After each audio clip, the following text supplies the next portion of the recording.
everybody, welcome back to Pushing Pixels. I'm your host, Sam Mestis, and 2 tutorials in one weekend. Look who's got all the free time. It's me.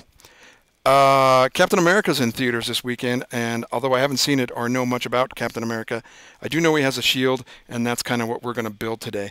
Not so much about the shield as much as it is about the sort of way we're going to build this thing with some layering, some layer styles, and some blending modes. And we're going to use our guides and this texture I have here, which is a brushed metal, which I got off of Google. And that's where we're going to start. So first thing we got to do is get the shape of the shield, brand new layer, and I'm going to be using the marquee tool quite a bit.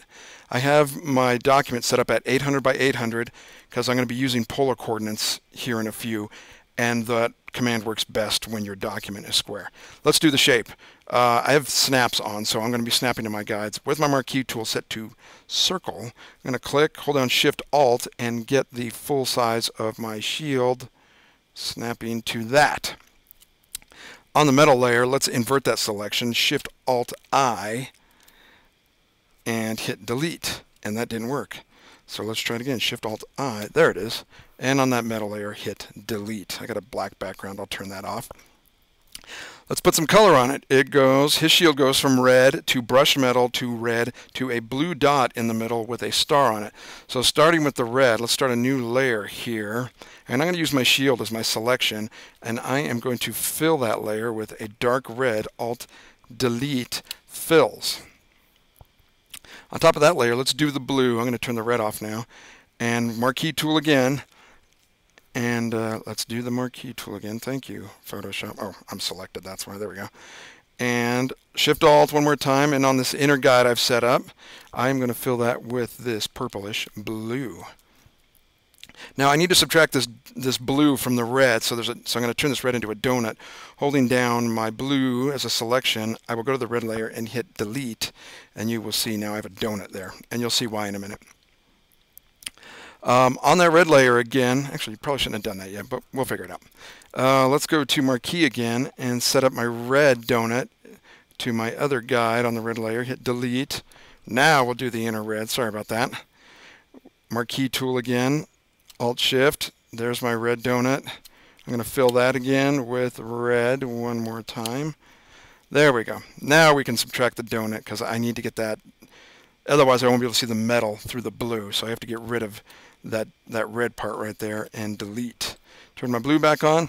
Awesome. So that's what I got. I got these two red donuts and this blue spot in the middle. And if I turn off guides for a second, I'm going to set both those layers to multiply. And the reason I'm going to do that is so you can see the brushed metal coming through this, and it sort of gives it a nice gradient across. Okay, let's keep going. On that blue layer, we need the star, and that is in your shapes settings. And if you load all your shapes, you'll find this star there. Guides back on. By the way, guides is Command: if you want those on and off. So with my star selected, and I'm going to make that star white, clicking in the center and holding Shift Alt, I'm going to get my star to come out. And there you go. And that's a path now, and I'm going to deselect that.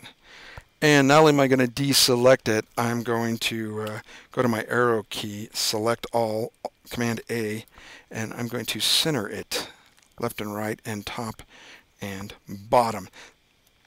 And I'm actually going to merge that shape with a blank layer, just collapse all that onto there. The other thing I'm going to do with this is I'm going to put a gradient on this star. And my gradient is going to go from, I'm going to set up 3 colors here. First one, geez, hold on America, I'm screwing this up, is going to be a semi-dark gray. 2 whites in the center, and then my third one will be a lighter gray. And when I do that, and I set my angle, I'm going to set my angle at 45-ish, around there, there you go. I'm going to get that. Deselect, and there you go. Not bad. The other thing we have to worry about is where the shield comes together on the colors is not actually, it's not a stamped piece of metal that makes up this whole shield. It's actually 4 welded circles. So we're going to show those kind of weld lines. And the way we're going to do that is starting a blank layer with black as my foreground color. Again, the marquee tool. I'm going to stretch out, Shift Alt, to a point where those two intersect, because those are my guides, and do a selection. Not a very good selection. All right, do a selection. And just for now, I'll use that. Not very great. And then go to Edit Stroke. And I'm going to stroke this line with a 1 pixel color black. And the reason I'm going to do that, now it's hard to see right now, but you'll see in a second why I'm doing that, because I'm going to apply a bevel emboss on that 1 pixel circle. And although you really can't even really see it at this point, if I switch to pillow emboss, it is going to jump out. There you go. You can kind of see it now. Let's do it again. I'll turn it off. Get rid of these shields. There we go. Turn it off, and then when I turn it back on, you can see the little divot. And what it's really doing is sort of making a valley in between those parts of the shield. Turn my guides back on. Do it again. I'm going to do it for all of them. And I'm going to do them all in the same layer since the layer style is all set up. I'm going to do it here. And again, Edit, Stroke, 1 pixel. And there is my next one. And I'm going to do it one more time for the blue.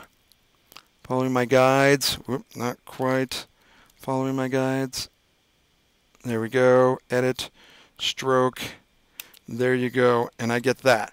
The other thing I'm going to do is turn the fill on that layer completely off to 0, because all I really want is the effect. I'm not at all interested in the color, just the effect. And there you go. Turn the guides off again. You can see kind of what it looks like. Nice, a lot better, and gives it a little bit more dimension. New layer. The other thing we're going to do here is I'm going to zoom out a little bit, and I'm going to turn the black on so you can see what I'm doing. On this new layer, I'm going to use Marquee tool again, rectangle with white as my foreground, and I am going to make some squares, or some long rectangles, and different sizes, holding down my Shift key. I'm going to make 4 of them, kind of a big one here, and maybe another medium. And I am going to fill those with white, Alt, Delete, on a new layer. There we go. And this is why we had to keep our document square, because I am going to use Filter now, Distort, Polar Coordinates. And that has to be set from regular to polar. And when I do that, I am going to get this effect. Turn my guides back on. And with that selected, I'm going to get these highlights. I'm going to go to Motion, or to Filters, Blur, Motion Blur, and set that at 100. And now you can see I have these highlights.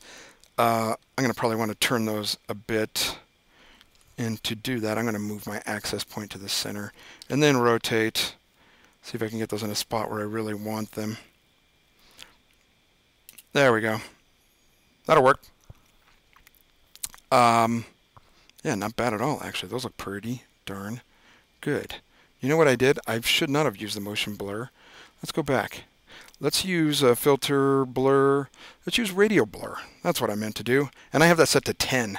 And if I hit that, that's what I meant to do. Much better. Let's turn those around. I'm going to move the anchor point over to the center so I can get a decent rotation of where I really want this. That looks good. I like that. I'm going to select my my shield here at the very bottom as my selection. Invert selection again, Shift Alt I, and then on those rays I'm going to delete and get rid of the ones on the outside. Now they're kind of obnoxious in the middle, so let's put a layer mask on that. White to black gradient. Use our gradient tool and start at the center. I got a radial gradient going here, and start at the center and pull out. Let's flip those colors. Start at the center and move out, and there you go. A lot nicer looking. Not too shabby. I'm going to put a little bit of a bevel on the star, and I'm actually just going to. Should I use a pillow emboss? Let's see. Now let's use a regular inner bevel, and I'm going to keep it super subtle. I'm going to set that to 2, just so it stands out a little bit more. Looking pretty good though. I do want to put a bevel on the shield on the very back one, the metal one. And I'm also going to use a pillow emboss bevel. There we go. And you can see it on the edge already, but let's do a pillow emboss. You're really going to see it pop. There you go. Edge. You can kind of see what it's doing. And I want the color around 50, or I want the angle around 56. I want the light falling on this thing across top right to bottom left. Almost done, I think. Let's put one more element on there, and we will call this a day. I have a brush from, again, 8 Suns from Brush Easy, and it is this gradient brush, and if I just pop it in the corner here, you get that nice little effect. I'm just using white, and it looks pretty cool. Actually, I could probably put it right over that thing, which would give it a reason. Let's put it up high here. Quite. How about, nope. How about there? Perfect. Looking good now. All I have left to do is add a text element, and I've already built one that looks like that. And there you go. That is freedom, America. Not a bad little deal. Some layer blending, some textures, shapes, and it looks pretty cool. Hey, thanks for tuning in again, and I will talk to you later. Bye-bye.